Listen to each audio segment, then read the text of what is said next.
Well, good morning, conference!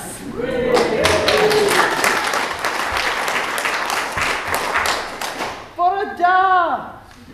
Now, what a year! What a year we've had for Wales Green Party. I really am not going to tabulate all the successes we've had because there have just been too many. But there are a couple that are worth talking about again and again. And such tangible breakthroughs we should celebrate. We've, for example, in the last 12 months, had 9 new local parties form. That makes a total of 14. I think that's amazing. It's happened so quickly. And congratulations to all those new local parties who have gone through a really steep learning curve, many just before the last general election, and who are now putting up candidates in the Assembly election where we have our very best chance of winning candidates. We made a huge breakthrough by taking part in the leader debates on the telly. Now, who would have thought that Wales Green Party would have gone from 0 to hero and be on those debates, be recognised, have our say, and we've just got this and so much else to build on. I found now since the telly debates that if I go shopping in Cardiff wearing a green scarf, everyone knows who I am. And I have all these glorious conversations with people, and it's just lovely. You know, it's friendly. It's Wales. In Newport, it's the same. I get on a bus or a train, and, you know, the green scarf says it all, really. But it has started happening in a pink scarf, so I'm a bit worried about that. But I shall not wear a blue one, and I shall not wear a red one, or I shall not wear an orange and, purple. Yeah, so I'm going to restrict my colours, certainly till the end of the Welsh elections. So yeah, almost 10 times the number of people we were 5 years ago when we first joined the party. I can remember when we practically all knew each other on first name terms, and we kind of, our meetings were more like casual meetups of friends. Now we have, look at you! Look how amazing you all are! How incredible it is to see this. And the youngest green in the room has just walked in. So, well actually, he or she didn't walk in, they were coming. So we've come further than we could have dreamed 4 or 5 years ago. And we've got lots of very active groups within the Wales Green Party. And I'd like to mention the LGBTIQ group who have been making inroads at the very highest level of government. So we've been working hard, supporting, empowering, making sure that the green voice and the green point of view across all types of campaigns, all types of gatherings of people gets heard in the Senedd.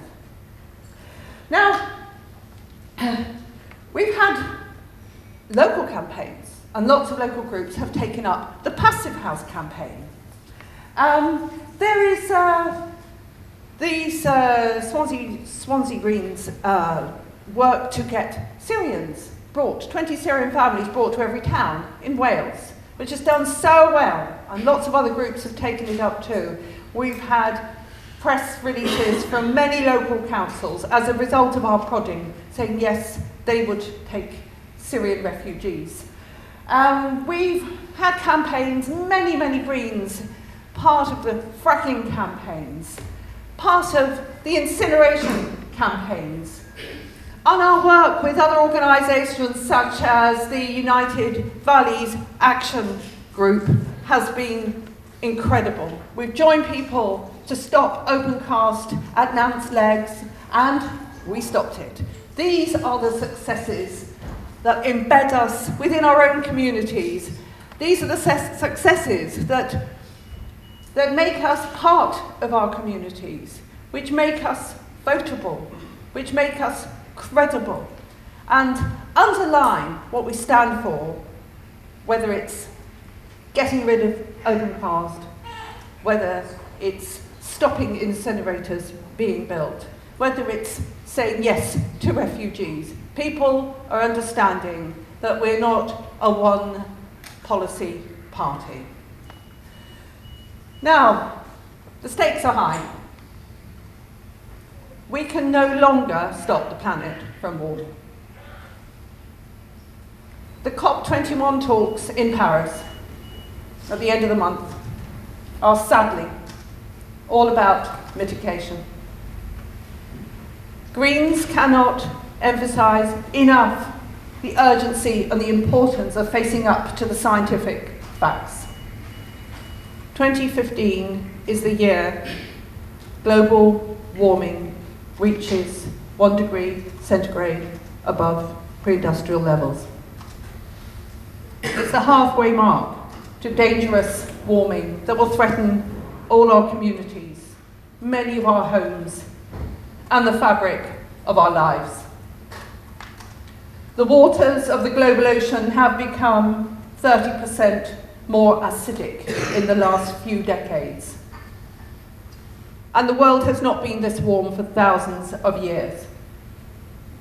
Low-lying atoll countries, such as the Maldives, are preparing for extinction.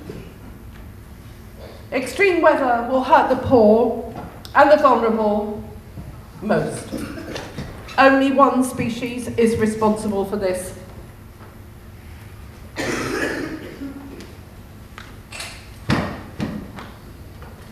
I promised my children I'd do everything I could to stop it happening. So back in the day when all governments were denying climate change, the Welsh Government agreed to abandon 50 communities across Wales to the rising sea. I'll take this off. I'll just move it. 50 communities. And as before, it was widely accepted that climate change was a reality. We knew, Greens knew, that it would get worse.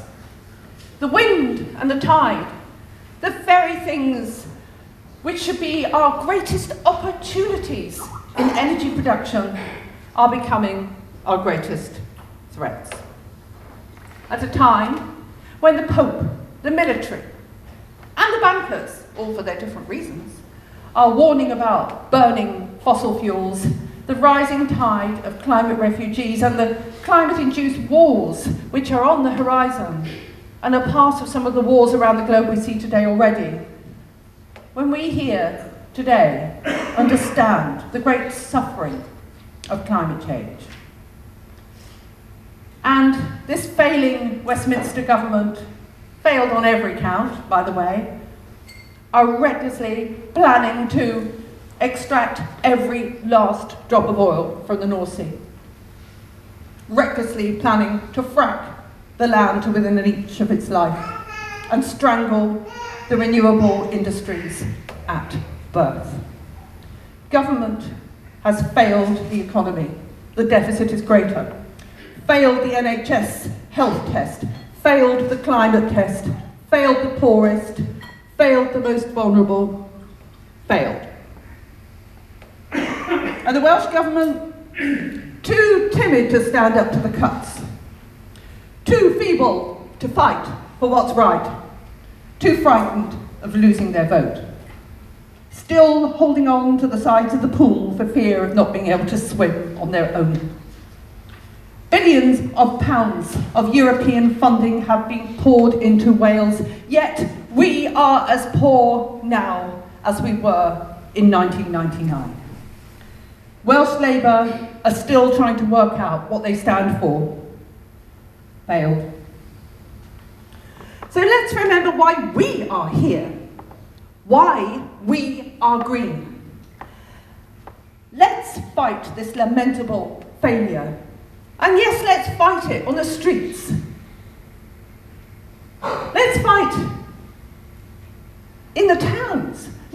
in the villages, let's fight in our own backyard. And if necessary, we will fight on the beaches. So it may cost us dear, but it is a good fight. The UK must cut carbon emissions by 80% by 2030 if we are to avoid a 2% rise in warming. This is not an impossible target. In Wales, we have a stunning array of inexhaustible natural energy. We are better placed than most to drastically cut our emissions. Greens need to get into the Senedd and fight climate-damaging policies such as the new M4, incinerators, toxic trade deals, fracking, and NIMBY pandering. We need to get into the Senedd and establish a firm platform for progressive campaigns, better public transport, warmer homes, and we need to have power over our own energy resources. We, Greens, need to set our sights on eradicating fuel poverty. Jobs for the low energy future, such as engineering, software design, maintenance, and construction. We need to show just how badly fossil fuel-based governments have failed the economy, the planet, and the people. We need to get elected for people, for planet, for Wales.